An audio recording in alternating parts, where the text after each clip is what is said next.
I thought I had a sugar addiction for years. Every afternoon, after meals, every night, just constant cravings. But I recently learned something that completely, literally, like blew my mind. What if it's not about willpower? What if I'm just not eating enough protein? After learning this, I gave myself a 7-day challenge of eating 100 grams of protein every single day. And here's what happened. I'm in my 40s, and experts say women our age need more protein for metabolism and building muscle. But no one ever told me it might change the way that I feel about food. I've tried willpower, I've tried cutting sugar, I've tried pretending grapes were candy, but nothing has ever really worked long term. And honestly, I thought this was just going to be another failed experiment because if it didn't work, I knew what I was going to be stuck with again. Constant cravings, shame and guilt, energy crashes, and feeling like I'm doing everything wrong. Day one started out really good, like all gung ho, you know how every challenge does. I was like into this. I started out with eggs, bacon bits, some cheese, because it's like that is some high protein stuff, and I am in it to win it. But by midday, the cravings hit. I was feeling tired, snackish, and honestly, I only made it through because I was snacking on some grapes and holding on super tight to my determination to not fail on the first day because, like, that's just ridiculous. I decided to also weigh myself at the beginning of this challenge so I would have a physical tracker in addition to just the way that I felt with sugar cravings. So I weighed myself as something like tangible that I could see. At the end of day one, when I was tallying up after dinner, I wasn't quite there. So I had to make, I'm calling it a yogurt bomb, which is basically yogurt, and I added protein to it. And I had to add so much protein. Eating this when I'm not hungry, but it's like 42 grams of protein. It's also not very good. Makes me gag a little. It was disappointing, but I ate it anyways because I needed the protein.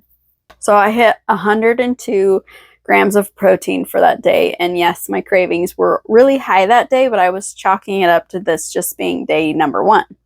So starting for day number 2, I was going over to my mom's house to visit.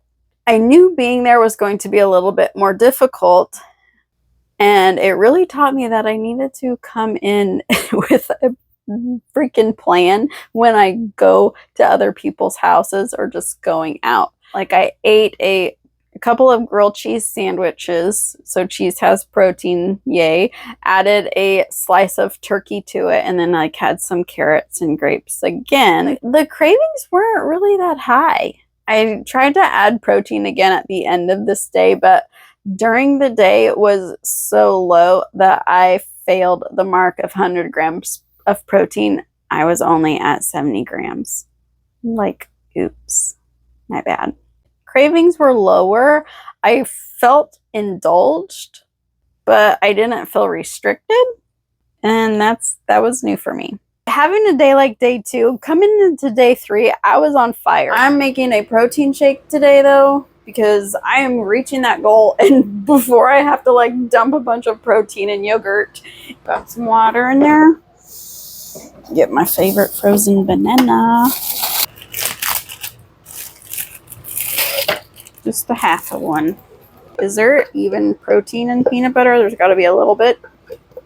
Oh, 8 grams of protein in this bottle. Sweet. Now the hard part is getting the protein out.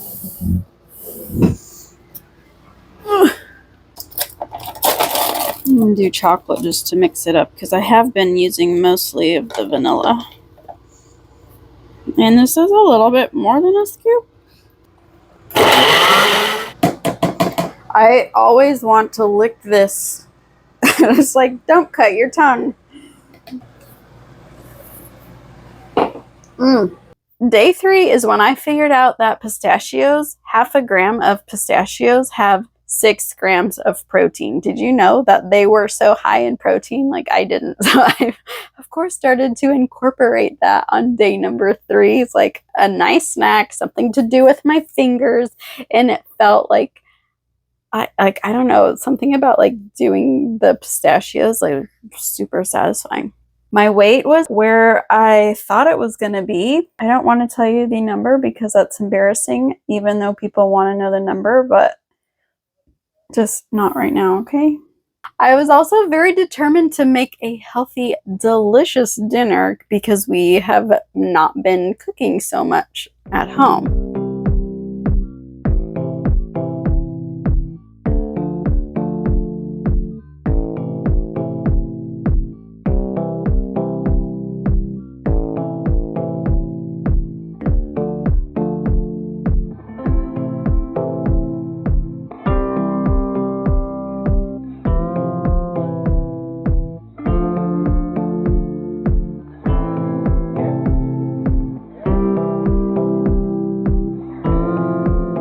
They were awful. I cannot tell you how disappointing this meal was. Like texture-wise, taste-wise, like it was edible, but it was not good. I was so unsatisfied, and it was weird because it wasn't from sugar cravings. It was just from having food that didn't taste good. I did hit 103 grams of protein that day with low cravings throughout the day. And although I'm feeling good now, I was really worried that having this unsatisfactory dinner was going to lead to higher cravings the next day. Day 4 was wild. I hit 107 grams of protein this day thanks to cheese and meat and a protein shake. My mood was really good. My cravings were super low. My weight hasn't budged, and while it feels pretty disappointing, like I'm still feeling really well. I have no cravings. Even though like I indulged and ate more, I wasn't craving dessert. I wasn't eating more because I was craving dessert, if that makes sense. Like I was just overeating. What is so frustrating about that? I can't get anything right. Okay, now coming into day 5. Day 5 is different because I knew I was going out to Saltgrass Steakhouse that night. And so I was like pumped up for my filet mignon because I was like, I'm getting a filet mignon. I love steak. That is my favorite cut of steak. And so I knew like I was hitting my protein that day. It's like, I am on top of this.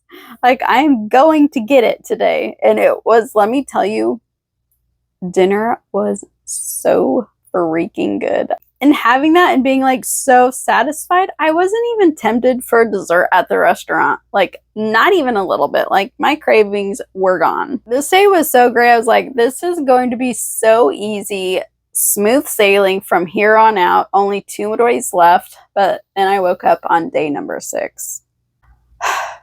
And we went to my aunt's house for lunch. And for lunch, I had a piece of like chicken with fettuccine alfredo, and there has to be something sneaky in that alfredo sauce because my sugar cravings were like through the roof. It was like I literally got into the car and physically went to the store for dessert, and everybody wanted like a cherry pie with some ice cream, and I was like internal battling myself the entire time in the store. And then finally I remembered these keto ice cream bars that are so freaking good. So I was like, I have to go see if they have these because there's no sugar in them. And I knew like they were so good that I would satisfy my craving. And they found them, and they literally had like 4 different kinds. So I bought like 3 of them. I don't like mint chocolate chips, so I never buy those. But this, like, it was so good. But you want to know what the problem was?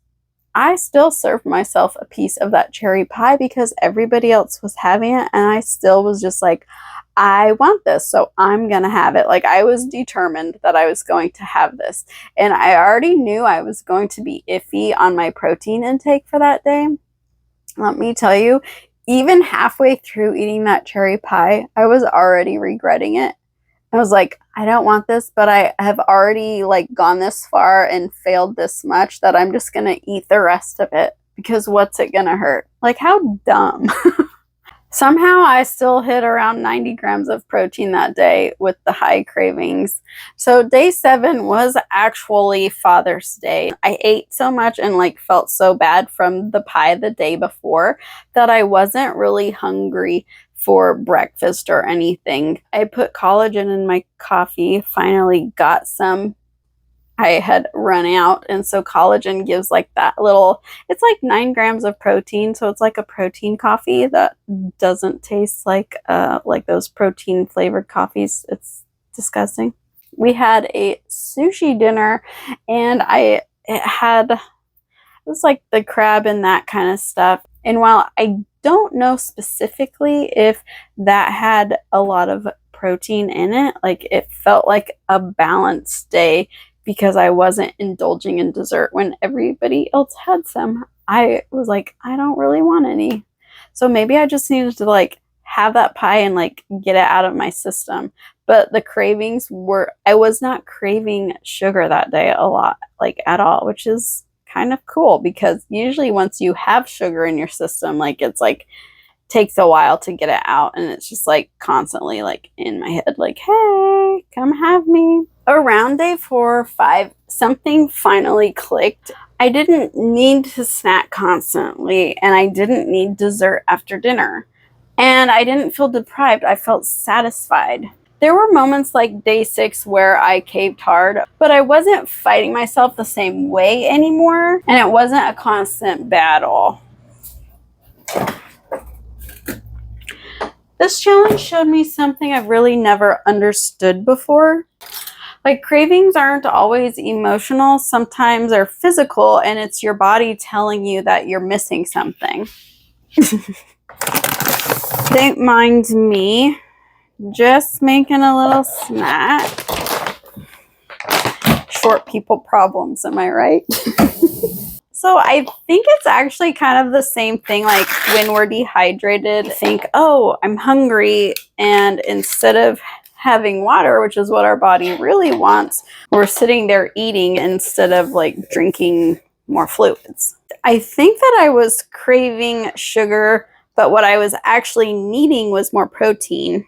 And while my weight did not change at all during this challenge, at least I stayed the same, but how I felt changed. Having the higher protein like lowers the cravings, makes me feel more steady and less reactive. Like, it's just a really nice feeling, actually. So if you're like me, maybe the answer for you isn't about cutting things out. Maybe it's about adding in more protein. And you never know, that might just also change everything for you. If you want to follow my next step, which is incorporating more weight training, well, not more because I'm not doing any, hit the subscribe button because I'm not done experimenting yet. That was too big of a bite.